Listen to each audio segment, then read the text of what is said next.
Thank you शुभाङ्गीजी।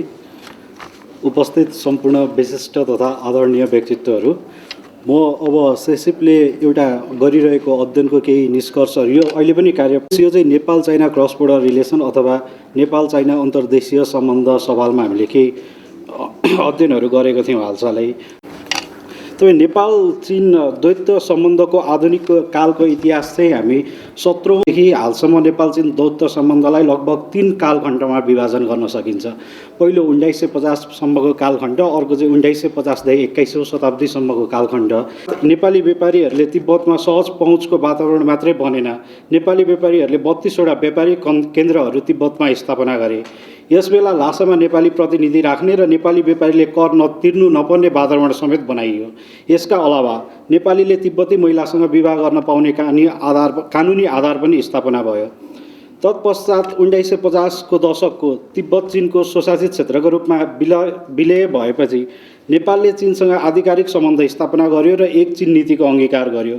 यस पश्चात भएका सन्धिहरूले नेपाल तिब्बत सम्बन्धमा धेरै परिवर्तन ल्याएको हामीले पाउन सक्छौँ। जस्तै 1956 को सन्धिले सीमापार आवत जावतमा भिसा सम्बन्धी प्रावधानलाई स्थापित गरायो। त्यसपछि 1960 को नेपाल चीन मैत्री सन्धिले नेपाल चीन द्वैत सम्बन्धलाई आधिकारिक रूपमा स्थापना गरेको थियो। त्यस्तै 1960 कै नेपाल चीन सीमा सम्बन्धी सन्धिले आधिकारिक रूपमा नेपाल चीनको सीमा कोर्ने काम गरेको हामीले पाउन सक्छौँ।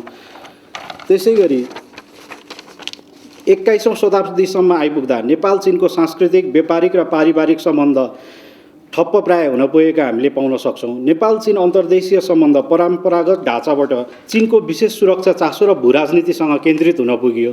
हाल चीनको चासो अन्तर्देशीय सुरक्षा, भौतिक पूर्वाधार विकास, प्रत्यक्ष वैदेशिक लगानी, कनेक्टिभिटी र समग्रमा नेपालका उत्तरी जिल्लाको पूर्वाधार विकासमा केन्द्रित रहेको पाउन सकिन्छ। अझ सन् 2008 को तिब्बतको राजनीतिक घटना र त्यस बखत काठमाडौँमा उल्लेख्य रूपमा सञ्चालन भएको तिब्बत समर्थित गतिविधि पश्चात तिब्बती संवेदनशीलता चीनको विशेष सुरक्षा चासो रहन पुगेको पाउन सकिन्छ, जसको नतिजा स्वरूप चीनले सैन्य अनुदान र प्रशिक्षण, सीमा सुरक्षा आदान प्रदान र अन्तर्देशीय सुरक्षा समन्वयमा जोड दिइरहेको छ, जसको फलस्वरूप केही सुरक्षा सन्धिहरू र समझदारीहरूमा सन् 2010 पश्चात हस्ताक्षर भएको पाउन सकिन्छ।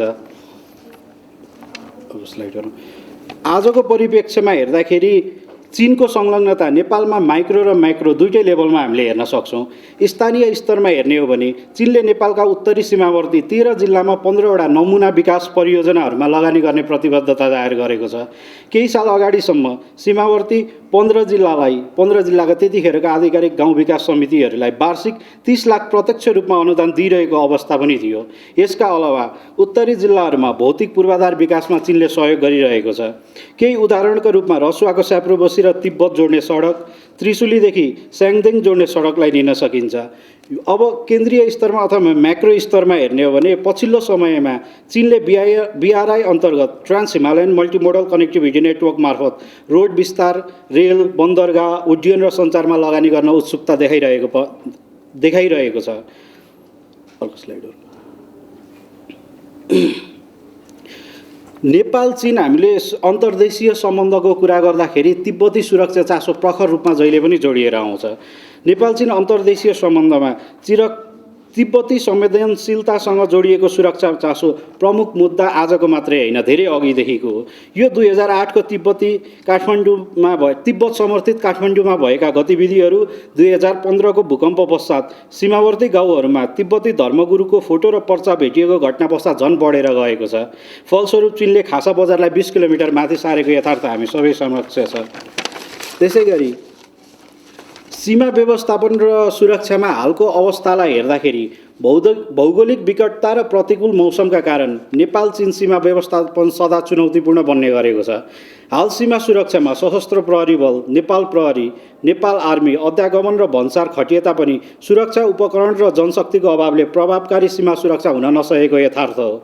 चीन र नेपालका सुरक्षा संयन्त्रले महिनावारी रूपमा संयुक्त बैठक बस्ने र बेला बेला सीमाको संयुक्त गस्ती गर्ने गरे तापनि कोभिड-19 पश्चात यो गतिविधि ठप्प प्राय छ। हाल नेपाल चीन सीमा सुरक्षा फौजले सञ्चारको लागि WeChat भन्ने सामाजिक सञ्जालको प्रयोग गरिरहेको त्यहाँ कार्यरत सुरक्षा फौजहरूले हामीलाई बताउनु भएको थियो। त्यसैगरी अन्तर्देशीय सम्बन्धमा मानिस र आवत जावतको सवालमा कोभिड-19 पछि सीमा आवत जावत हेर्ने भने ठप्प प्राय छ। अघोषित रूपमा सीमा बन्दको अवस्था छ।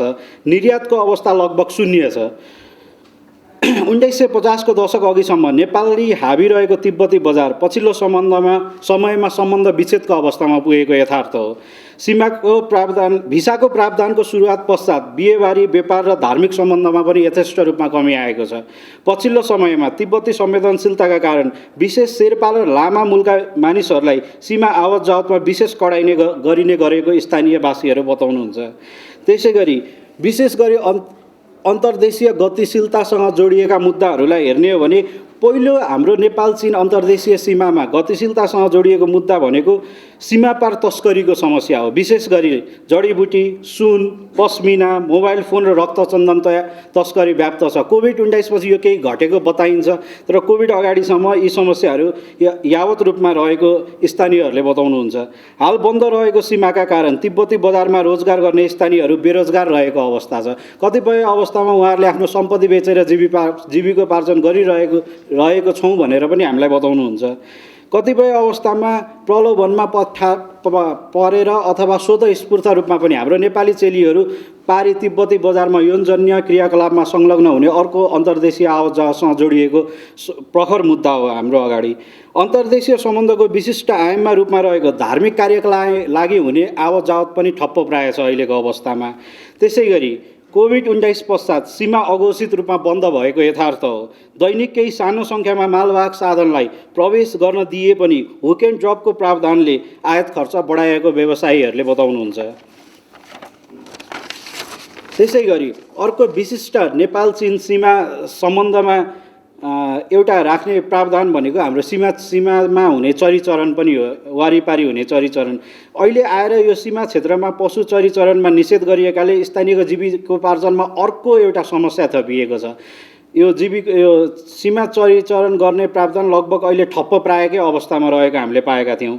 यसका साथै सन् 2020 पश्चात संयुक्त सीमा संयन्त्रहरू प्रभावहीन रूपमा रहेका छन्। संयुक्त सीमा गस्तीहरू त परे जाओस्, पछिल्लो समयमा तपाईँको भर्चुअल मिटिङमा उहाँहरूले सीमा सुरक्षा सम्बन्धी बैठकहरू केही बेला राखिरहेको चाहिँ हाम्रो सीमा फौजहरूले हामीलाई बताउनु भएको थियो। त्यसै गरी चिनिया लगानी र संलग्नता अर्को अन्तर्देशीय सम्बन्धको विशिष्ट बाटो हो। यस विषयमा चिनिया लगानी र संलग्नताको वर्तमान अवस्थालाई हेर्ने हो भने पछिल्लो समयमा उत्तरी 13 जिल्लामा, अघि मैले बताइसकेँ, 13 जिल्लामा 15वटा नमुना परियोजनामा लगानी गर्ने प्रतिबद्धता चिनले जाहेर गरिसकेको छ। सन् 2017-18 देखि 2020-21सम्म चीन नेपालका उत्तरी जिल्लाहरूमा मुख्य लगानीकर्ताको रूपमा लगभग 39 मिलियन नेपाली रुपियाँ लगानी गरेका आधिकारिक तथ्याङ्क हामीसँग छ। चीनको मुख्य लगानी रसुवा, शङ्खसभा, सोलुखुम्बु र मनाङ जिल्लामा रहेको छ। त्यसै गरी चीनका केही उत्तरी जिल्लाका स्कुलहरूमा शैक्षिक सामग्री समेत चीनले अनाधिकारिक रूपमा वितरण गरिरहेको पनि हामीले पाएका थियौँ स्थलगत अध्ययनको अवस्थामा। त्यसै गरी अर्को स्लाइड हो।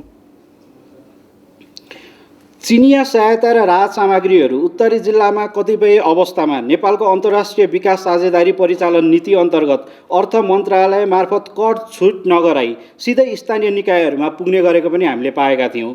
विशेष मानवीय सहायताका सामग्रीहरू भूराजनीतिक रूपमा रणनीतिक हुम्ला, किमानथाङका, ओलाङचुङगोला लगायतका क्षेत्रहरूमा प्रत्यक्ष रूपमा पुगेको हामीले पाएका थियौँ। त्यसै गरी अर्को अन्तर्देशीय सम्बन्धको आयामहरूलाई हेर्ने हो भने नेपाल चीन सीमाका वर्तमान समस्या र चासोहरूलाई हामीले छोड्नै नमिल्ने अवस्था छ। आज नेपाल चीन सीमाको वर्तमान चासो भनेको दुईटा मुद्दा छन् यसमा। पहिलो भनेको जमिन र सीमा स्तम्भसँग जोडिएका समस्याहरू र अर्को तिब्बती संवेदनशीलतासँग जोडिएको चासोहरू, विशेष गरी चीनको पक्षबाट।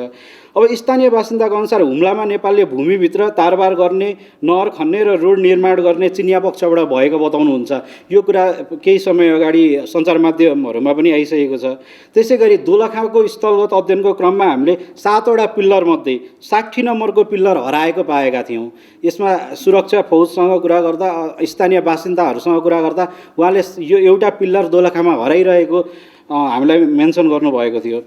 त्यसै गरी 2013 तथा 13 को आसपासमा तिब्बती भिक्षुहरूको आत्मदहको घटना पश्चात नेपालमा तिब्बती गतिविधिहरू रोक्न दबाब बढेको पनि धेरै हाम्रो मुख्य जानकारहरूले हामीलाई बताउनु भएको थियो यस अध्ययनको क्रममा।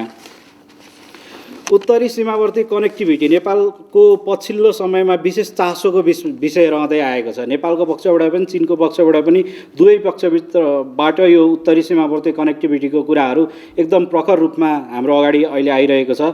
यसमा trans Himalayan multi dimensional connectivity network अन्तर्गत चीन पाकिस्तान औद्योगिक करिडोर र मध्य एसियासम्म बाटो विस्तार गर्न चाहने यथार्थ हो यो आजको। विशेष गरी केरुङ काठमाडौँ हुँदै पोखरा लुम्बिनी जोड्ने रेल सञ्जाल आज विशेष चासोको रूपमा हेरिएको छ, चिनिया पक्षबाट पनि नेपाली पक्षबाट पनि। यसको कार्यान्वयनको लागि 2018मा MOU र 2019मा सम्भाव्यता अध्ययनको लागि अर्को MOU समेत गरिसकिएको अवस्था छ, तर अहिलेसम्म कुनै पनि प्रक्रिया अगाडि बढेको हामीले पाएका छैनौँ। विशेष गरी हाम्रो यसमा विशेष लगानीको मोडलबारे अन्यलता हाम्रो सामु छ। हामी सबैलाई स्पष्ट रूपमा यो सञ्चार माध्यमहरूबाट पनि जानकारी भइरहेकै विषय हो। नेपालको अर्थतन्त्रको आकार हेर्दाखेरि सीमापार रेल सञ्जालमा लगानी र प्रतिफलको औचित्य पुष्टि हुने आधारहरू यथेष्ट रूपमा नेपालसँग आज नभएको अवस्था अर्को यथार्थ हो।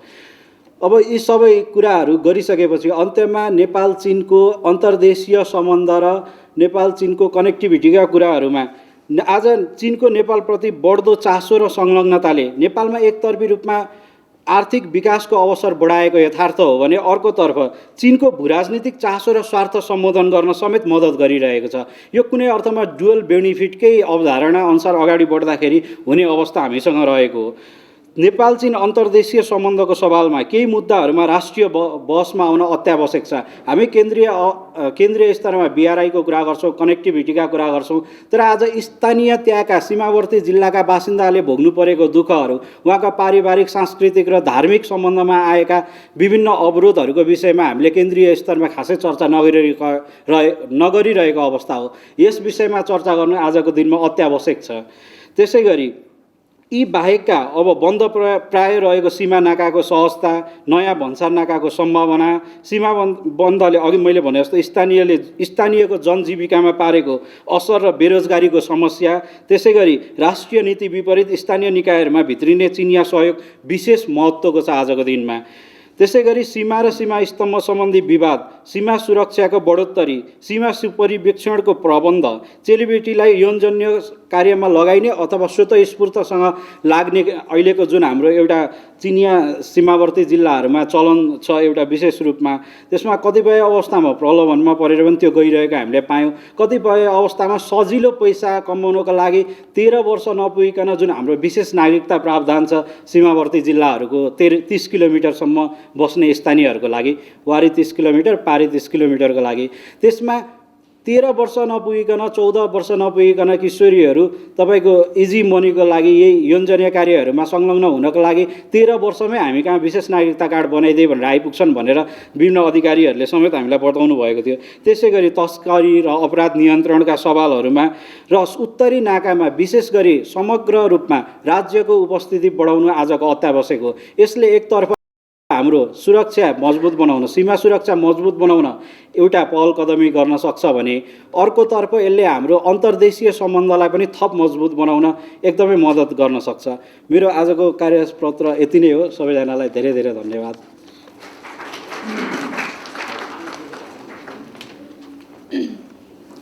थ्याङ्क यू अर्पणजी। म अब जेबी पुन मगरज्यूलाई यो सत्र मोडरेसन गर्नको लागि अनुरोध गर्न चाहन्छु।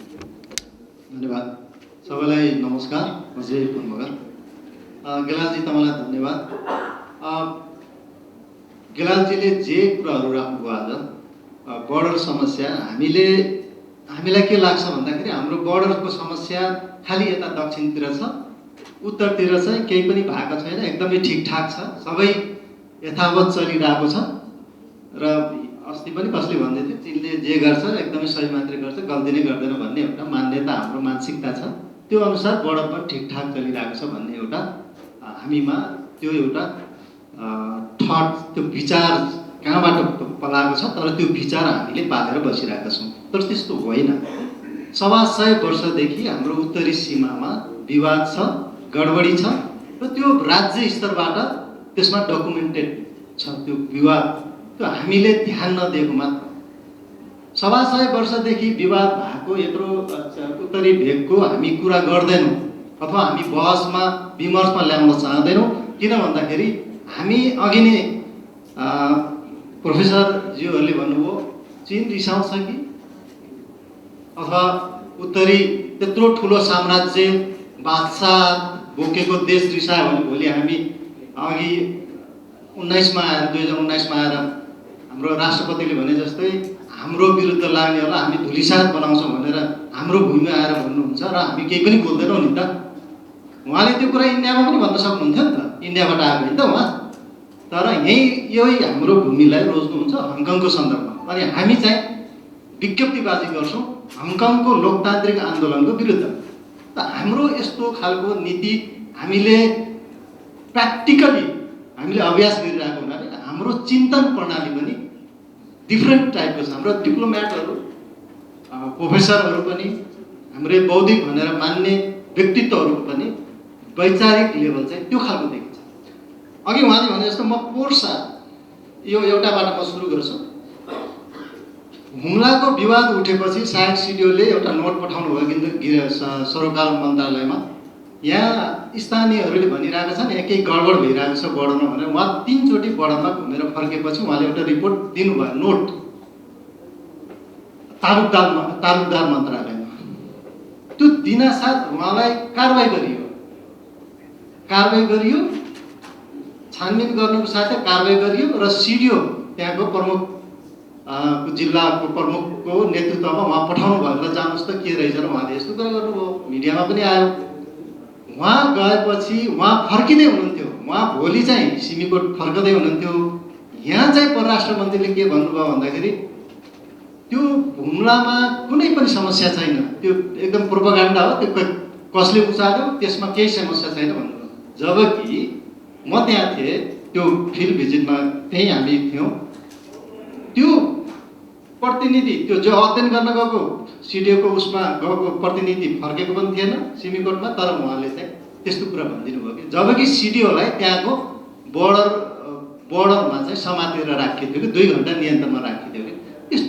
यस्तो यथार्थता हामीले मिडियाले अथवा हाम्रो डिप्लोमेट्सहरू अथवा हाम्रो राज्य स्तरबाट यस्तो चिजहरू लुकाउँदाखेरि समस्या उत्पन्न हुन्छ।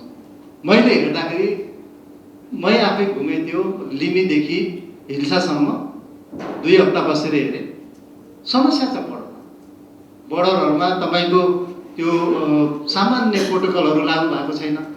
त्यही हामीले बुद्धिनारायण सर हेर्नुहुन्छ 10 वर्षमा गर्नुपर्ने अत्यावधिक बोर्डर अत्यावधिक हामीले किन गरि छैनौँ चाइनिजसँग, सिधा प्रश्न छ नि त।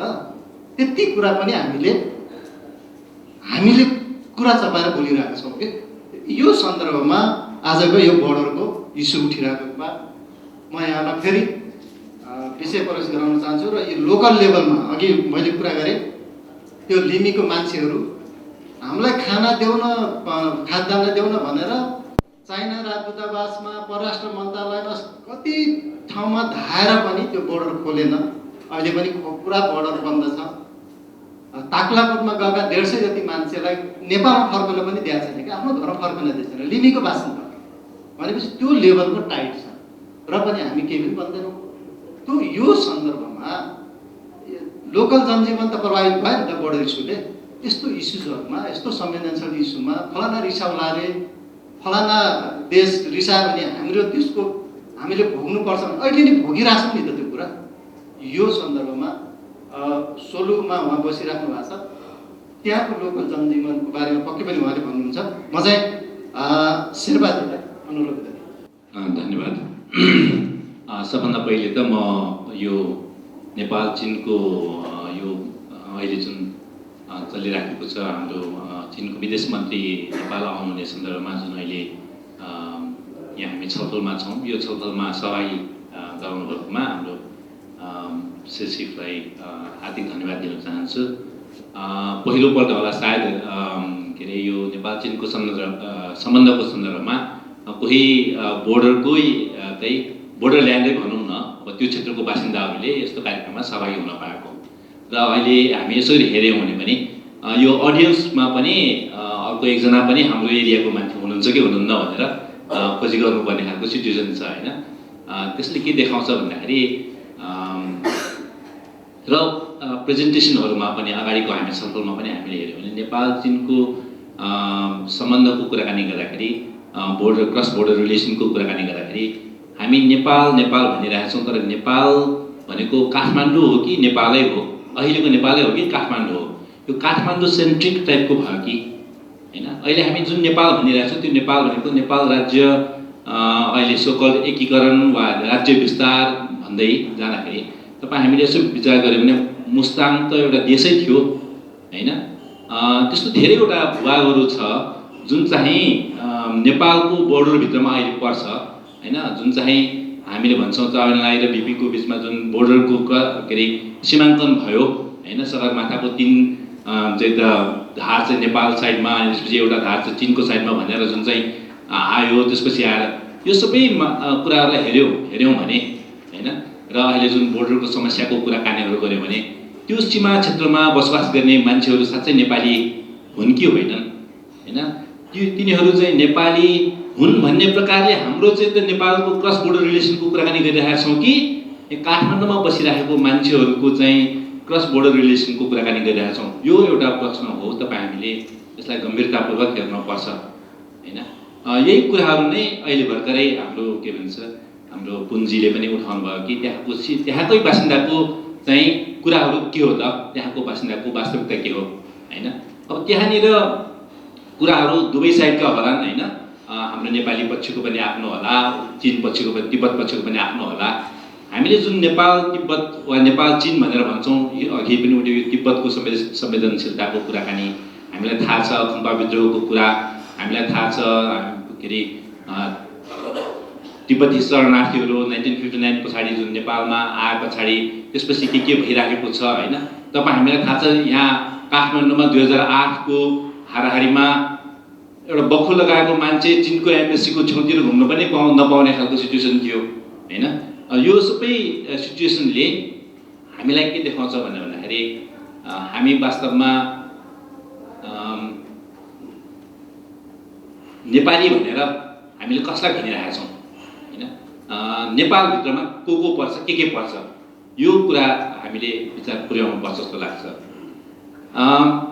हामीले जहिले पनि विदेश सम्बन्धको कुराकानी गर्दाखेरि हामीले अघि पनि कुरा उठ्यो, नेपाल चीनको सम्बन्ध चाहिँ नेपाल र भारतको सम्बन्धको कुरा पनि आउँछ होइन?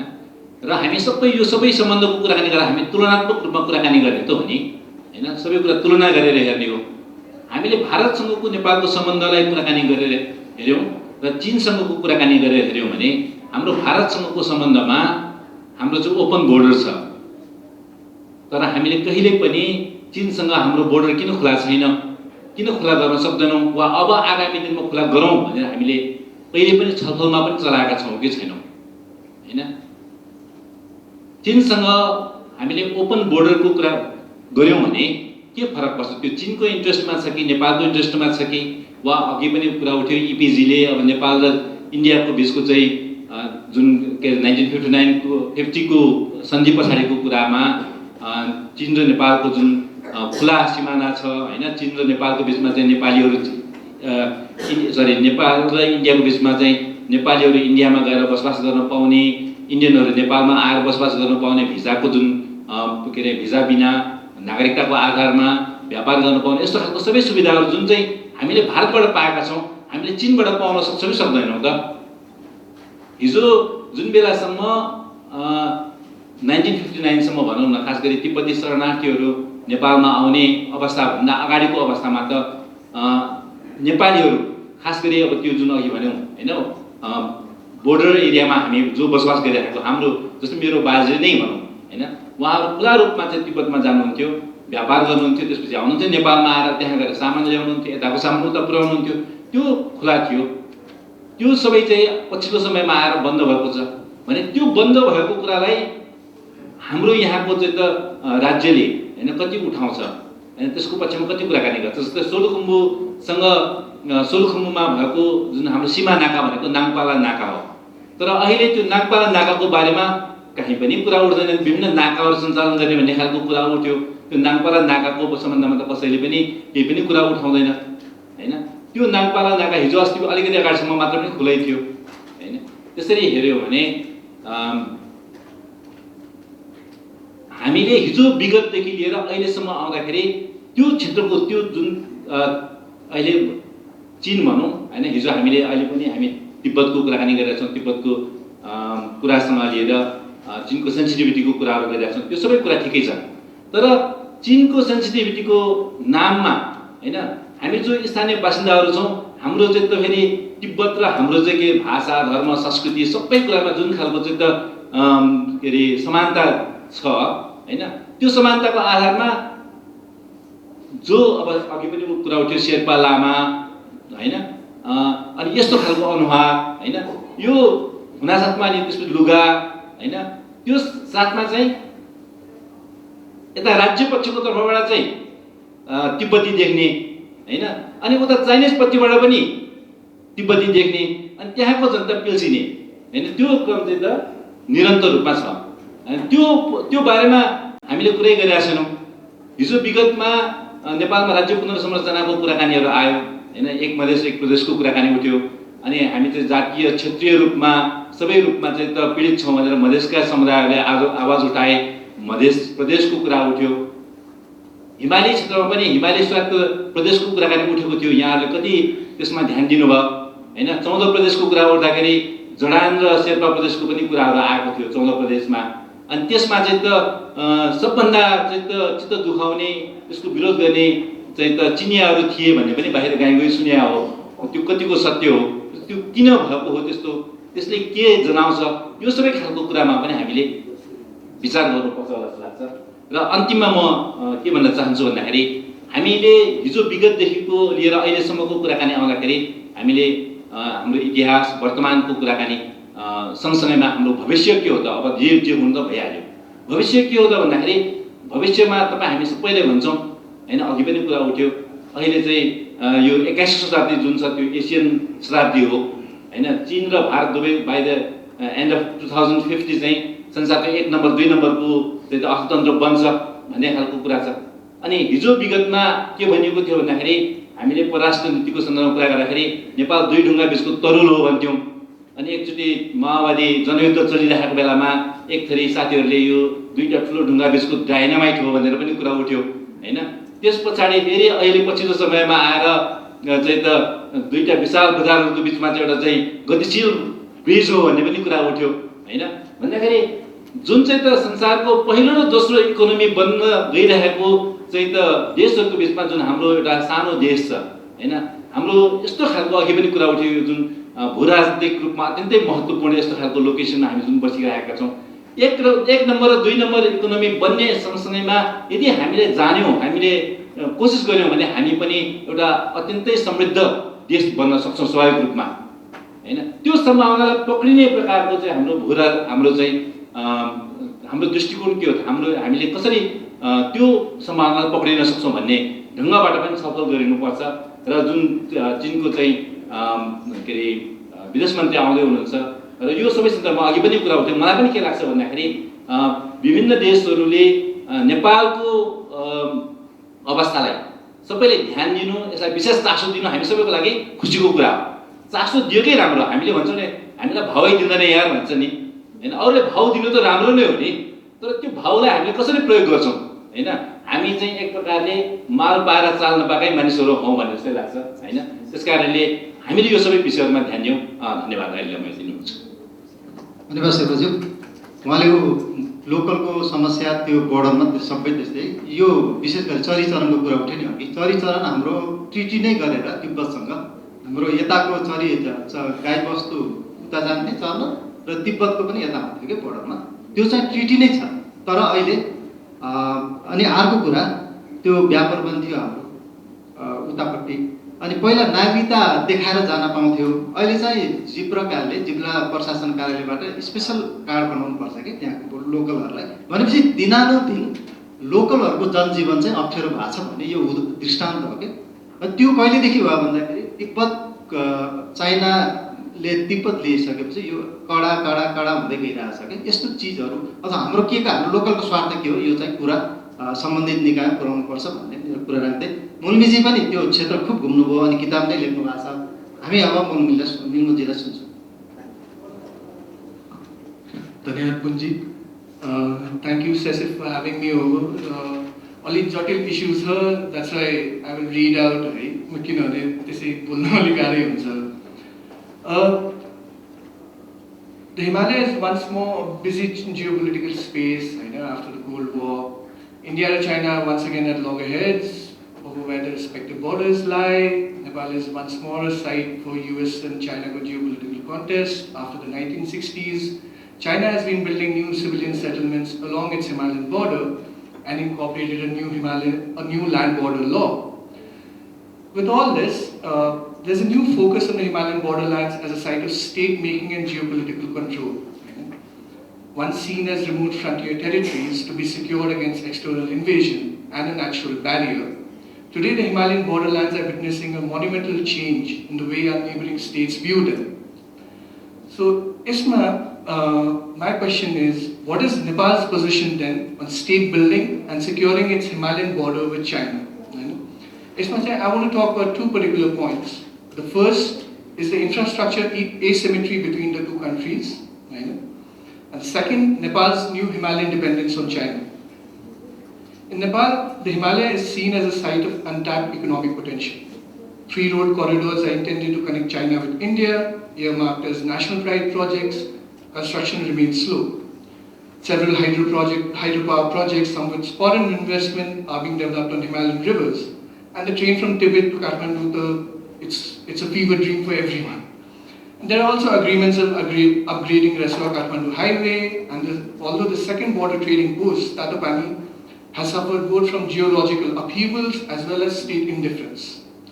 But when we talk about infrastructure in the Himalaya, it is important to remember that it was not Kathmandu, but local citizen initiatives that first connected our border regions with China. The first roads in Limi and Mustang did not connect to Nepal, but to Tibet, and for good reason. Because China has invested tremendously in infrastructure and urbanization in Tibet since 1999. China's infrastructure push in the Himalaya has been one of the most remarkable stated building attempts in the modern era. By August 2021, it announced Tibet had nearly 1,400 kilometers of rail lines, 118,800 kilometers of roads that connected all counties and villages, 5 civilian airports, 35 million tourists, and 4G connectivity in 99% of villages. And in an instance of how infrastructure can have cross-border impact, China's development campaign has also benefited Nepali citizens.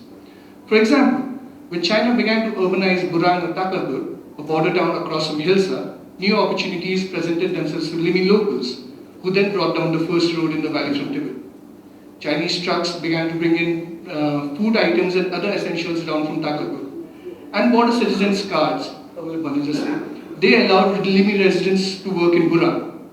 Now remember, Humla itself is yet to be connected to the rest of Nepal by road. So in essence, Limi residents and many other Nepali citizens who live in the Himalayan highlands began to experience the modern economy and development because of China's state-making project across the border. So the asymmetry in infrastructure between the two countries is massive. On the Nepali side, there is no road that is operable all months of the year. Of the 2 single-lane highways that connect China to Nepal, the Raswagadi road is in urgent need of expansion and repair. And large portions of the Tatopani highway have been washed away or blocked by landslides. The port itself suffers, it's pretty much closed now. There are no year-round border posts. In Limi, the closest police station is 4 hours drive from Lapcha, the border pass where China is alleged to have built new construction on Nepali territory. In Mustang, the Nepali state makes its first appearance in Chosar, which is 20 kilometers from Kurla, the border. With such a situation, the question then arises, can Nepal build the capacity to improve, if not match, this infrastructure asymmetry in the region at a time of great power contest? This brings me to the second point, Nepal's contemporary Himalayan dependence on China. We just talked about that. Everyone remembers the group of men and women from Limi who crossed over a 5,000-meter pass covered in 3 feet deep snow to come to Kathmandu and ask the Nepali state to provide them with food. Because the Hilsa border, like other border points in China, has been closed for 2 years since the pandemic, Limi locals could not bring in the food requirements of Burang as they earlier did. China provides development assistance in the form of food supplies to 15 Nepali border districts, including Humla. This annual assistance was stuck at the Hilsa border due to excessive snowfall. Similar food shortages have been reported from other highlands too, such as Dolpo, Gorkha, and Sakma Sabha, due to the closure of the border. The pandemic has revealed the dependence of Nepal's Himalayan citizens on China. The irony, of course, is historically much of Tibet depended on the lower hills to supplement its food supplies, which is the basis of all trans-Himalayan trade. The contemporary situation now provides China with another form of leverage over Nepal, as it identified in its letter to the Nepali Congress after its lawmaker flagged the border dispute in Humla. Now we know Nepal's state capacity in the Himalaya is weak, but while infrastructure development remains dependent on funding and other issues, Kathmandu must first gain the confidence of those who live on the borders to secure them. Shilpajiले भने जस्तै, often when we talk about cross-border relations, we tend to focus on capital-to-capital relations, but we relegate those who live in the borderlands to footnotes. Nepal would definitely benefit more by inducting the local population of Himalayan regions into its state institutions.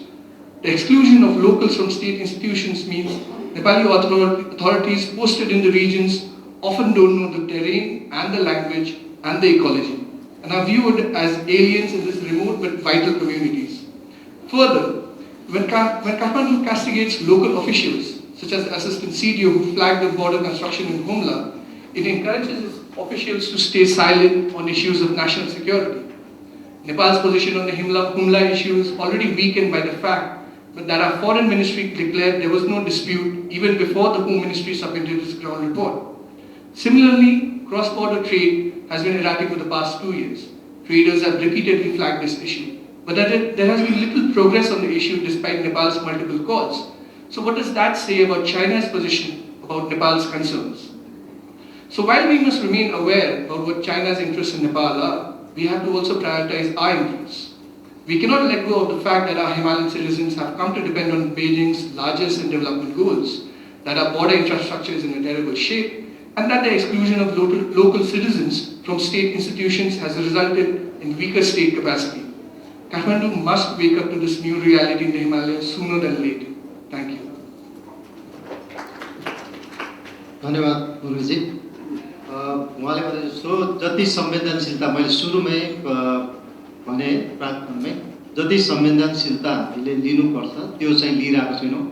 पोहोर सालदेखि जुन विवाद आइरहेछ हुम्लाको त्यो विवादमा फर्स्टचोटि त्यहाँ सशस्त्र प्रहरी बल लाग्यो, सक्सेसफुली उनीहरूले अहिले रोल गर्यो। 1 वर्ष उनीहरूले प्र्याक्टिकली राम्रो गर्यो। त्यो हिउँमा किन हिमपात हुने ठाउँ हो, 6 महिना त तपाईँ हामी त्यहाँ स्टक भएर बस्नुपर्छ गुरुजी। त्यस्तो ठाउँमा पनि गर्यो भनेपछि हामी सक्षम रहेछौँ नि त। हाम्रो सेक्युरिटी फोर्सेसहरू पनि बोर्डरमा बस्न लायक रहेछ। हिउँ त्यत्रो 5000 फिटमा पनि 5000 4000 फिटमा पनि बस्न सक्दो रहेछ भन्ने देखियो। त्यो भएर त्यसमा संवेदनशीलता राज्यले लिनु पर्यो। यस्तो चिज जहाँ विवाद आइरहेछ, पुरै विवाद छ, त्यो विवादलाई कसरी सम्बोधन गर्ने डिप्लोमेटिकली, अघि इमोसनल कुराबाट हामी सुरु गर्छौँ र पछि कुटनीति गर्छौँ भने जस्तो त्यस्तो नगरिकन कुटनीति मार्फतबाट यस्तो गर्नु पर्यो। यो सबै हेरिराख्नु भएको अघि हामीले कुरा गऱ्यौँ। अब हामीले अघि नै सुरुमा कुरा उठ्यो नि, हङकङको सन्दर्भमा हामीले यहाँबाट स्टेटमेन्ट जारी गर्नु हुन्थ्यो कि हुन्थेन। म हङकङमै थिएँ त्यति बेला। के भनिएको थियो भन्दाखेरि कन्सुलेट जनरलले पनि त्यहाँबाट एउटा स्टेटमेन्ट जारी गर्नुभयो, नेपालीहरू यो हङकङको आन्दोलनमा सहभागी भएमा राम्रो हुने छैन भनेर स्टेटमेन्ट आयो कि त्यहाँको महावाणिज्य दूतावासबाट पनि। यहाँबाट परराष्ट्र मन्त्रालयले स्टेटमेन्ट जारी गरिरहेको थियो कि। भनेपछि यस्तोमा हामीले कतै यो हाम्रो असंलग्नता भनेको के हो, अनि यस्तोमा फेरि संलग्न हुनुपर्ने हो कि के हो, अनि यहाँ र त्यसरी बोल्न पाउने हो कि होइन, यस्तो कुरा नि यो सबै हेरिराख्नु भएको छ तपाईँले। डाक्टर पाण्डेलाई मैले माइक दिएँ, उहाँले नै भन्नुहुन्छ यस्तो कुरा। धन्यवाद गुरुजी। At the outset, let me thank Ambassador Vijaykanth for this very timely initiative. I would also like to recognize the presence of former Minister Deep Kumar Upadhyay. Very timely initiative at the time of the visit of State Councillor and Foreign Minister Wang Yi. Where is Wang Yi at the moment? He was in Islamabad in the morning and he has now flown to Kabul. That itself shows that the international situation at the moment is extremely fluid, very dangerous. The situation in Ukraine has given us the light that it's going to be extremely delicate for small countries like Nepal. And therefore we have to be very careful on the handling of foreign policy. The situation in Afghanistan, the international community replaced the Taliban with the Taliban and spent trillions of dollars.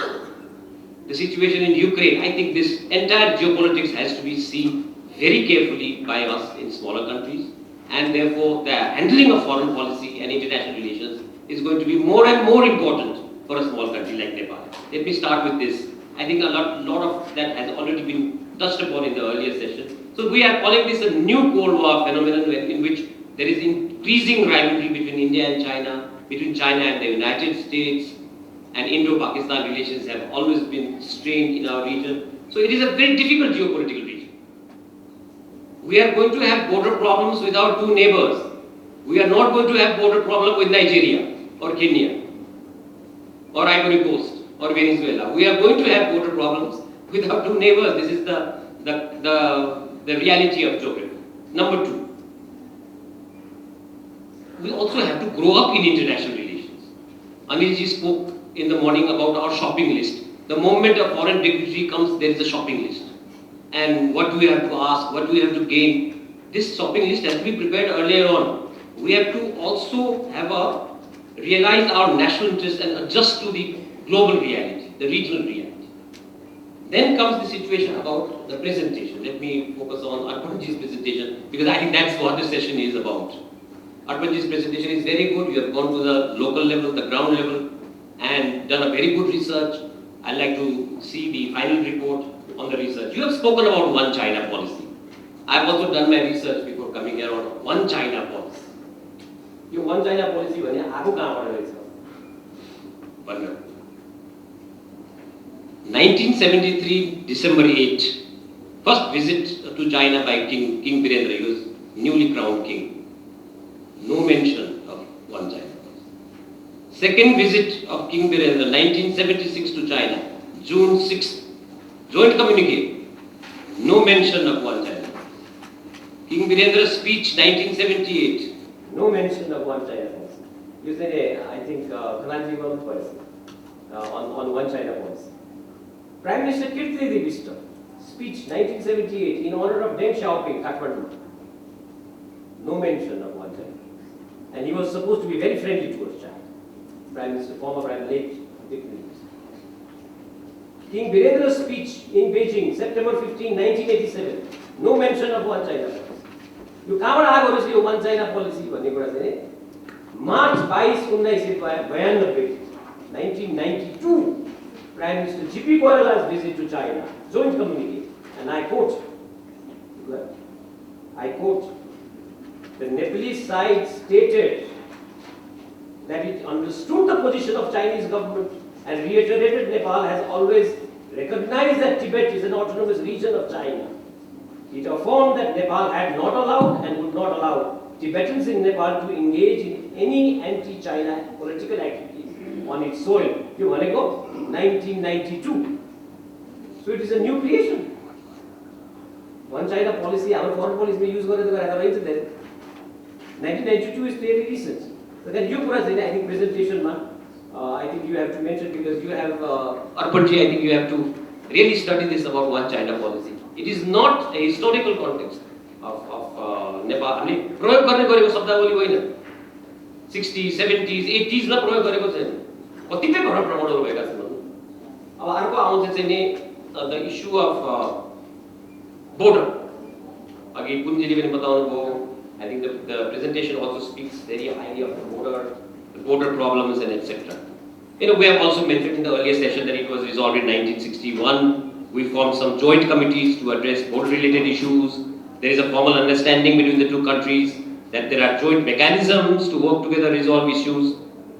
But then, the issue of the border is that 1960, March 21, 1960, joint communique, B.P. Koirala's visit to China. Look at the terminology. The two sides settled smoothly through friendly consultations this question inherited from history. The terminology राखेकोले हामीले राखेन. अघि भन्नुभयो पुञ्जीले सदियौंदेखि समस्या छ त्यहाँ. We have already settled in 1960, March 21. The terminology राखेको हामीले पनि त्यसै कारणले भने हो. Foreign policy में joint communique, joint statement और draft गर्दाखेरि extremely careful. We have to be very careful. So what we have done is the two sides have settled smoothly through friendly consultations this question inherited from history. इतिहासबाट आएको जुन हाम्रो समस्याहरू त्यो त हामी settle गरिसकेको 1960 लेखेकोले हामीले लेख्यौँ हैन। अब अर्को प्राइम मिनिस्टर चावललाई statement in the joint session of फेरि हामीले दुईटै सेसनमा पनि बोलाएको छौँ तर ती सभा त्यो बेलामा महासभा भन्ने रहेछ यो कुराले थाहा होला बढी उहाँलाई थाहा हुन्छ हाम्रो अप्पर हाउसले हामीले महासभा भनेको रहेछ त्यो बेलामा and he address both the sessions and look at the statement he has given. As a result of the signing of the Sino-Nepal agreement on the question of the boundary, our relations of friendly cooperation has entered a new stage. Settled 1961 में. Our joint communique आएको छ October 15, 1961 by using King Mahendra's visit to China. Li Xiaoji was chairman, in which he has said, according to the boundary treaty, the entire boundary line between the two countries has been formally delimited. So what do you see from this? What do we see from this is that the boundary is already delimited.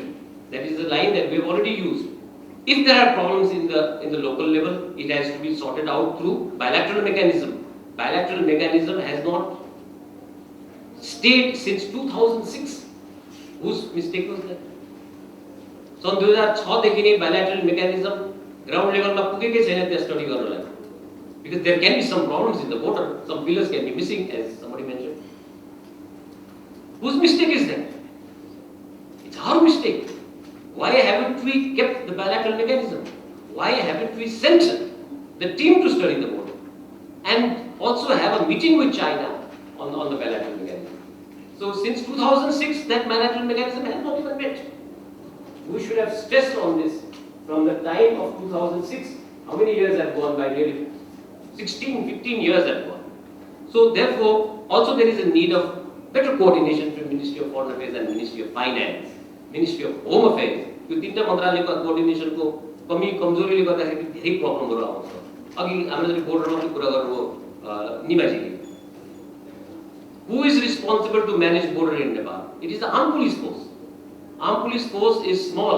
Armed police force is ill-equipped. Armed police force needs better technology. आजकल त संसारको border हेर्नुस् त drone use गर्छ police for surveillance, for camera, for all kinds of we have a very poorly equipped armed police force. Whose mistake is it? Not to equip our armed police force, not to give it proper budget, not to give proper personnel, adequate personnel in the border. Whose mistake is it? Bilateral mechanism बना भएको bilateral mechanism लाई क्रियाशील नगर्ने कसको गल्ती? Then in all these things, what we see is that it has been our lacuna in which we have not set up the border commission, in which we have not equipped the armed police force, and all these problems arise. The presentation is very good. We are also the only international airport in the world, before COVID of course, which used to have direct link with Lhasa, which used to have a direct flight with Lhasa. I think this was a suitable. Not only are we suffering, we are of course suffering. Our traders are not getting goods, our pilgrims are not being able to go there, but they are also suffering because the flight to Kathmandu Lhasa flight, they were tourist. It was known to be the most expensive international flight in the world. Kathmandu Lhasa. It is only 50 minutes flight. The flight was tourist, so they are also suffering. So this is a very good time during the visit of State Councillor Wangi that we should bring up all these issues, try to resolve them in the spirit of goodwill and mutual cooperation. But always keep in mind that today's world is becoming more and more complex, more and more dangerous for small countries. Ukraine le Arpan Gelal last month. साच्चै पर्यो भने भर्ती गर्दैन कोही विदेशी आउँदैन उचाल्ने सबै हुँदा रहेछन् उकास्ने सबै हुँदा रहेछन् लड्ने चाहिँ आफै हुँदैन मर्ने आफै हुँदैन Ukraine has given us a very good lesson that in order to safeguard your territorial integrity and sovereignty, you have to fight for yourself. Thank you very much. धन्यवाद डाक्टर पण्डितजीलाई। अब हामी जानुभन्दा अगाडि म उहाँको एउटा गर्छु। हाम्रो परराष्ट्र नीति नै दलको परराष्ट्र नीति भएको हुनाले प्रब्लम छ, त्यो हामीले बुझ्नुपर्छ। त्यसलाई सच्याउने क्रममा होला, अब सच्चिँदै गर्ला। त्यो सच्याउने भन्दा अगाडि अब हामी यहाँ जान्छौँ।